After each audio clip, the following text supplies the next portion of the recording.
2026 தேர்தல் உங்களோட கூட்டணி எப்படி இருக்கு? ஏற்கனவே நாங்க இருக்கிற கூட்டணியிலேயே தான் தொடர்ந்துகிட்டு இருக்கோம். ஒவ்வொரு வாட்டியும் அதை நான் சொல்லிட்டு தான் இருக்கேன்.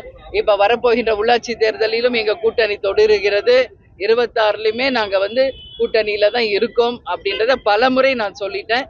அதனால அதுல மறுபடியும் எந்த குழப்பமும் கிடையாது. உங்க தம்பி விஜய் இருக்காருல்ல, ஆமா, இந்த வெள்ளத்தால் பாதிக்கப்பட்ட மக்களுக்கு அவர் நேரடியா போய் உதவி செய்யாம அவர் கூப்பிட்டு உதவி செஞ்சிருக்காங்க. அது பல்வேறு விமர்சனங்கள் எப்படி இருக்கு? ஆமா, ஒருத்தர் ஒரு கருத்து சொல்லிட்டு இருக்காங்க. நான் என்ன சொல்றேன், ஏதோ உதவி பண்ணியிருக்காருல்ல, அந்த வகையில பார்க்கணும். இன்னைக்கு கடலூர், விழுப்புரம், கிருஷ்ணகிரியெல்லாம் நான் நேரடியாக போய் களத்துல ஆய்வு செஞ்சுட்டு தான் உங்களை சந்திக்கிறேன். இன்னைக்கு தென்காசியில அந்த அளவு மக்கள் பாதிக்கப்பட்டிருக்காங்க. இன்னைக்கு விஜய் மட்டும் இல்ல, எல்லா கட்சிக்காரங்களும் போய் மக்களுக்கு உதவி செய்யணும். எல்லா சமூக ஆர்வலர்களும் போய் உதவி செய்யணும். அந்த நிலையில தான் இன்னைக்கு தமிழ்நாடு இருக்கு. எல்லா இடத்துலயும் விவசாயத்துல பல லட்சம் ஹெக்டேர் அழிக்கப்பட்டிருக்கு.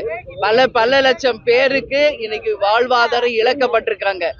மிகப்பெரிய ஒரு அவல நிலையில இன்னைக்கு தமிழ்நாடு இருக்கிறது. எனவே லஞ்சம், ஊழல், டாஸ்மாக், போதைக்கு அப்பாற்பட்டு முதல்வர் கவனம் செலுத்தி மக்கள் பிரச்சனைக்கு நிச்சயமாக களத்துக்கு இந்த பிரச்சனையெல்லாம் தீர்க்கணும்னு சொல்லி நான் கேட்டுக்கிறேன்.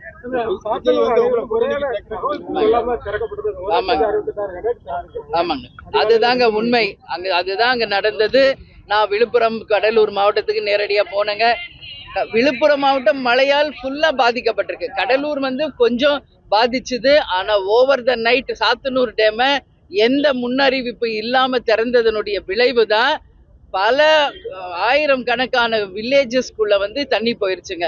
இதனால இன்னைக்கு சென்னையில செம்பரம்பாக்கம் ஏரி திறந்தப்ப என்ன ஒரு அவலத்தை பார்த்தோமோ அதே தான் இன்னைக்கு சாத்தனூர் டேம் திறந்ததுனால ஒட்டுமொத்த கடலூர் மாவட்டமே இன்னைக்கு தண்ணீர்ல மூழ்கி கிடக்குது. இது இந்த ஆட்சியினுடைய அவலத்தை சுட்டி காட்டுறது. இன்னைக்கு துரைமுருகன் கேட்டா நாங்க சரியானதா சொல்றோன்றார். கிடையவே கிடையாதுங்க. டேம் முழு கொள்ள அளவை எட்டிய வரைக்கும் என்ன பண்ணிட்டு இருந்தார் அமைச்சர் துரைமுருகன். அப்புறம் தூக்கத்துல இருந்து விழிச்சவர் போல ஓவர் த நைட் மொத்த தண்ணியும் திறந்து விட்டா அப்ப எந்த முன்னறிவிப்பு இல்லாம எல்லா தண்ணியும் கிராமங்களுக்குள்ள போயிருச்சு. அதனாலதான் ஒரு மிகப்பெரிய பாதிப்பு இன்னைக்கு நடந்திருக்கு. இது தமிழக அரசின் முழு கவனக்குறைவு. அது மட்டும் கிடையாது, துரைமுருகன் சொல்வது போல எந்த அறிவிப்பு இல்லாம தான் அவங்க தந்திருக்காங்க. அதனாலதான் இன்னைக்கு ஒட்டுமொத்த மக்கள் கொந்தளிச்சிருக்காங்க. ரோட்ல உட்காந்து மறியல் பண்றாங்க, சேத்தை இறைச்சிக்கிறாங்க அமைச்சர்கள் மேல. அது மட்டும் இல்லாம பேனர்கள் கிழிக்கிறாங்க. மிகப்பெரிய ஒரு போராட்ட களமாக விழுப்புரமும் கடலூரும் இருக்குங்க. அது ஒன்றே இதற்கு சான்று. கீழே இந்த பக்கம் நான் கிராஸ் பண்ணும்போது தென்காசி டு ஆலங்குளம் இந்த 4 வழி சாலை எந்த அளவு ஒரு மோசமான ஒரு சாலைகள் அமைக்கப்பட்டுக்கிட்டு இருக்குதுன்றத பார்த்த உடனே நான் இங்க இறங்கினேன். அந்த வகையில உங்களை சந்திக்கிறேன். இங்க நம்ம சாலைகள் அமைக்கிறது மக்களுக்காக தான். இந்த சாலை, இந்த 4 வழி சாலை யாருக்காக அமைக்கிறாங்க?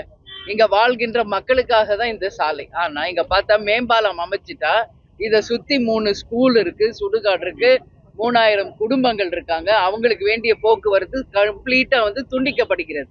அப்படி இருக்கிறப்போ இந்த மேம்பாலம் யாரோட நலனுக்காக இந்த மேம்பாலம் கொண்டு வரப்படுகிறது என்ற கேள்வியை நான் கேட்கிறேன் அரசாங்கத்துக்கிட்ட. இது வரைக்கும் 400 கோடி ரூபாய்க்கு டெண்டர் எடுத்து சற்றேறக்குரிய 3 வருஷமாக இந்த சாலை அமைக்கும் பணி நடந்துகிட்டு இருக்கு. இங்க இருக்கின்ற வழித்தடங்கள் 38 வழித்தடங்கள் ஆல்ரெடி க்ளோஸ் பண்ணியிருக்காங்க. இது வரைக்கும் எவ்வளோ பேர் இங்க உயிரிழந்திருக்காங்க. ஆக்சிடென்ட்ல கை கால் போயிருக்குது. தினந்தோறும் ஆக்சிடென்ட்ஸ் நடந்துகிட்டு இருக்கு. எத்தனையோ உயிர்கள் இங்க பலி ஆகிட்டு இருக்காங்க. ஆமா, 68 பேர். அது பெரிய ஒரு லிஸ்டே இருக்கு. யாரெல்லாம் கை கால் உடைஞ்சிருக்கு, உயிர் போயிருக்கு, எவ்வளவு ஆக்சிடென்ட்ஸ் இங்க நடந்திருக்குது என்பதே ஒரு பெரிய பட்டியலிடக்கூடிய அளவு ஒரு தரம் இல்லாத ஒரு மேம்பாலம் இங்க அமைச்சுக்கிட்டு இருக்காங்க. இதை யார் செய்யறாங்கன்னா பெரிய தம்பி அண்ட் சின்ன தம்பி அண்ட் கோ அவங்க நடத்துற ஒரு மேம்பால பணிகள். இது முற்றிலும் நிச்சயமாக மக்கள் சார்பாக நான் இந்த இடத்துல சொல்றேன். இது மக்களுக்கு எந்த அளவிலுமே பயனளிக்காத ஒரு மேம்பாலம். இது லஞ்சத்துக்கும் ஊழலுக்கும் கமிஷனுக்கும் கலெக்ஷனுக்காக மேம்பாலமான ஒழிய இங்க வாழ்கின்ற மக்களுக்கான மேம்பாலம் கிடையவே கிடையாது. மேம்பாலத்தை அமைச்சிட்டு இப்ப இது சைடு இந்த 2 பக்கம் எல்லாம் எப்படி போவாங்க? ஒண்ணு சுரங்க வழி பாதை போட்டு மக்கள் ஊர் பக்கம் போறதுக்கு வழி அமைக்கணும், இல்ல வேற வழி பாதையை அவங்களுக்கு அமைச்சு கொடுக்கணும். எதுவுமே இல்லாம வெறும் மேம்பாலம் அமைக்கிறதன் மூலம் ஒட்டுமொத்த மக்களினுடைய எதிர்ப்பை தான் இந்த மேம்பாலமும் இந்த ஆட்சியாளர்களும் சந்திப்பார்களே ஒழிய இதனால யாருக்கும் எந்த பலனும் இல்லை. எனவே அரசாங்கத்துக்கிட்ட நான் கேட்டுக்கிறேன், உடனடியாக இந்த மேம்பாலத்தை நிச்சயமாக முதலமைச்சர் கவனத்துக்கு கொண்டு போறேன்.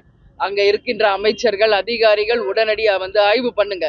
இந்த மேம்பாலம் அமைக்கிறதுனால இந்த சுற்று வட்டாரத்துல மக்களுக்கு என்ன போக்குவரத்து இருக்கு, எவ்வளவு ஆக்சிடென்ட்ஸ் நடக்குது, இதனால என்ன பலன், என்ன மைனஸ், என்ன பிளஸ் அப்படின்றத ஆராய்ந்து இந்த மேம்பாலத்தை நிச்சயமாக நீங்க தொடரணும். இல்லை என்றால் உறுதியாக தேசிய முற்போக்கு திராவிட கழகத்தின் சார்பாக மிகப்பெரிய ஒரு கண்டன ஆர்ப்பாட்டத்தை இதே இடத்துல நடத்துவோம் என்பதை நான் உறுதியாக தெரிவித்துக் கொள்கிறேன். ஏற்கனவே நான் தென்காசிக்கு வந்த போது கனிம வள கொள்ளை நடந்ததற்கு எதிர்ப்பு தெரிவித்து மாபெரும் ஒரு ஆர்ப்பாட்டம் நடத்தி நேரடியாக எங்கெல்லாம் கனிம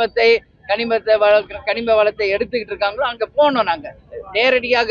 ஆனா அங்க எங்களை அனுமதிக்கல. அந்த அளவு இங்க மக்களுடைய வளமை, இந்த பூமி தான் நம்மளுடைய வளமை. இங்க இருக்கிற கனிம வளம், மணல் எல்லாத்தையும் கொள்ளையடிச்சு கேரளாக்கு டெய்லி 2000 லாரிகள் டன்னா இன்னைக்கு நம்ம தமிழ்நாட்டோட வளத்தை பூரா பக்கத்து மாநிலங்களுக்கு அனுப்பிக்கிட்டு இருக்காங்க. இதுதான் இந்த திமுகவினுடைய ஆட்சி. கேட்டா எங்க திராவிட மாடல் ஆட்சின்றாங்க. திராவிட மாடல் ஆட்சி இங்க ஒண்ணுமே கிடையாது. இது மக்கள் விரோத ஆட்சியாக தான் இது நடந்து கொண்டிருக்கிறது என்பதை இந்த நேரத்தில் உறுதியா தெரிவிச்சுக்கிறேன். இந்த மேம்பால பணி உடனடியாக நிறுத்தப்பட வேண்டும். மக்கள் பயன்பாட்டிற்கு இந்த சரியான முறையில திட்டமிட்டு இதை மறுபடியும் சீரமைக்க வேண்டும் என்பதை நான் கேட்டுக்கொள்கிறேன்.